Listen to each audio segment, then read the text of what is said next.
আমার বাবা আমার মা একদম অশুদ্ধ অবস্থায় বিবাহ বিজ্ঞান প্রজনন বিজ্ঞান জানতেন আমার বাবা আমার মা। আমি জন্মগ্রহণ করেছি আর এখান থেকে পৃথিবীতে এসেছি। আমার মধ্যে ভুল ত্রুটি অন্যায় যা যা বলেন, হিংসা বিদ্বেষ পরশ্রীকাতরতা সব নিয়েই তো আমি জন্মেছি, তাই তো?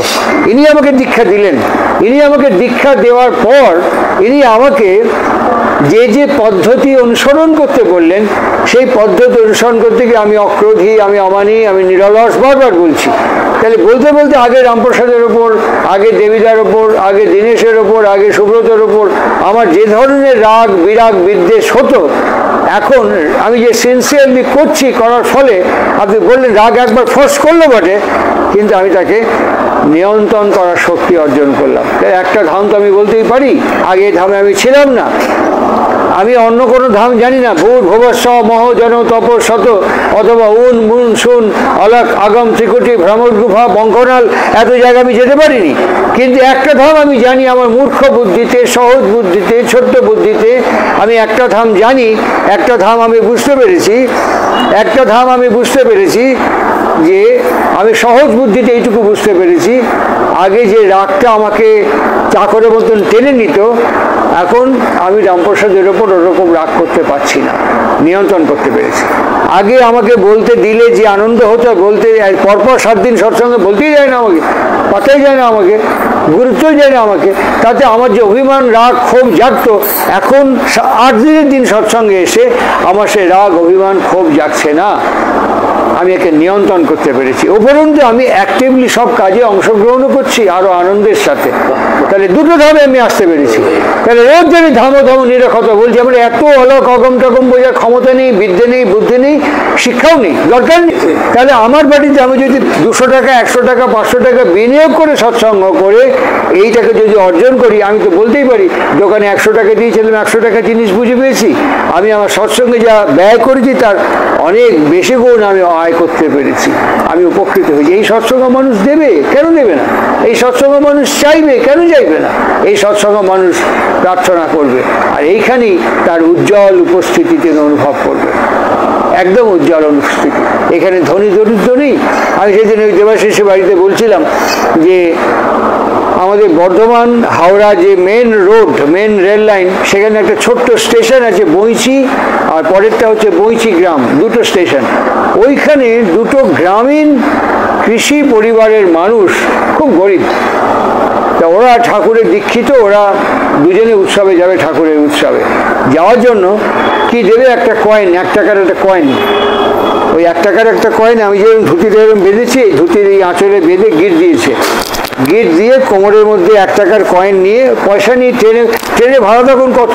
হার্ডলি 7-8 টাকা ভাড়া, 7-8 টাকা ভাড়া ট্রেনে ভাড়া হাওড়া থেকে, আরও কম হবে ওখান থেকে। তো সেই পয়সাটাও নেই যে ওটা পয়সাটা দিয়ে আশ্রমে যাবে যে ঘরে। চিড়ে মুড়ি গুড় এইসব পোটলা করে বেঁধে ব্যাগ নিয়ে হাঁটতে হাঁটতে যাবে, ওই বিশ্রাম করবে, হাঁটবে, যাবে, আবার যাবে, এরকম করতে করতে 8-10 দিনের মাথায় গিয়ে ওর আশ্রমে পৌঁছেছে। ঠাকুরের তিথি উৎসব, আমার সালটা মনে নেই, এই 72, 73, 74 এরকম তিথি উৎসব হচ্ছে বোধ হয়। সকালবেলা লোকে লোকারণ্য, লোকে লোকারণ্য সকালবেলা। আপনার প্রশ্নের উত্তর হচ্ছে তো? এবং এই যে লোকে লোকারণ্য অবস্থা হচ্ছে, ঠাকুর বসে আছেন। সেই সময় আমাদের গুজরাটে বাস করতেন, এই যে আমাদের ভারতবর্ষ থেকে হীরের ব্যবসায়ী পালিয়ে গেল, নীরব মোদী বিদেশে পালিয়ে গেল, ওরাও হিরে মারছেন। ওরা গুজরাটি, কিন্তু বোম্বেতে থাকতেন। ওদের নিজস্ব চার্টার প্লেন ছিল, তাদের নাম হচ্ছে গোপাল ভাই, অমৃত ভাই, কান্তি ভাই দেশাই। এরা 3 ভাই এসছেন ঠাকুরের হিরে দেওয়ার জন্য। আর ঠাকুরের কাছে তামার একটা গোল পড়ার ছিল, ওটা টাকা এরকম পিরামিডের মধ্যে ভরে উঠছে, ভক্তরা এসে বস্তার মধ্যে ভরে সরে যাচ্ছে, আবার ভরে উঠছে। ওই 2 ভাই এই দৃশ্যটা দেখে ভাবছে এই টাকাটা ওখানে দেওয়া মানায় নাকি? শালা এটা কি মানায় নাকি এর দেওয়া? এর মধ্যে এদের তো মানায়। ওরা দূর থেকে প্রণাম করে একটা পার্লার ঘরের উল্টো দিকে আর একটা সজনে গাছ ছিল, তখন তোমার নিরালা নিবেশ ঘরটা হয়নি, মানে চেরি ফলে গাছ ছিল, বাগান ছিল, আর সজনে গাছ ছিল। ওই সজনে গাছে হারান দেশে ঠাকুরকে দেখা যাচ্ছে। 2 ভাই ফিস ফিস করে বলছে, ভাগ্যিস ওই টাকাটা বার করি নাই শালা, ওই টাকা বার করা যায় নাকি? এই এত হীরের জহরত দিচ্ছে আর এত টাকার জমে উঠতে জামা দেওয়া তো নাই, হাঁটে হাঁটে আসছি, এর মধ্যে দেওয়া যায়। এই দুজনের মধ্যে দর্শন করি যথেষ্ট, আসতে তো পেরেছি পরম পিতার কাছে। এরকম দু ভাই কথা বলছেন, সাইমালটেনিয়াসলি ঠাকুর সবারটা গ্রহণ করতে করতে এই তুই এক ডাল দিয়ে নিয়ে গেছে। ভিড় তো অসংখ্য, কারণ বললে তুমি কাকে আইডেন্টিফাই করবে, বলছে ওকে কাক, ওই হয়েছে কারা আছে। দেখানোর পরে আপনাকে ঠাকুর ডাকতে হবে। বেশ, আমরা এসে বললাম আমরা দু ভাই হেঁটে এসছি, আমাদের ঋত্বিকের নাম এই। বেশ, কে ঋত্বিক আমি জানি না, আমার ঋত্বিককেই চেনে তারা। আমাদের এখানে কেউ চেনে নাকি? আমাদের ঋত্বিককেও ভালো করে চেনে না কেউ, তা আমাদের গুরুত্ব কি? আপনি ভুল করছেন, আমাদের না, ঠাকুর আমাদের চেনেন না। হ্যাঁ, একবার বলছে দু ভাই, ঠাকুর আমাদের চেনে না, ভুল করছে। আবার ফিরে এসছে, এই যে ওরা তো বলছে, ওরা কি ওই ঠিকই তো করছিল, ওই দুজনকে ডাক দিয়ে নিয়ে আয় এখানে। হ্যাঁ, আমি ঠিক বলি, আপনাকেই ডাকছে। আমাকে ফার্স্ট স্ট্রোক, আমাকে ঠাকুর চেনে, আমার ঋত্বিককে চেনে না সৎসঙ্গের কেউ, আমাকে ঠাকুর চেনে, ফার্স্ট স্ট্রোক।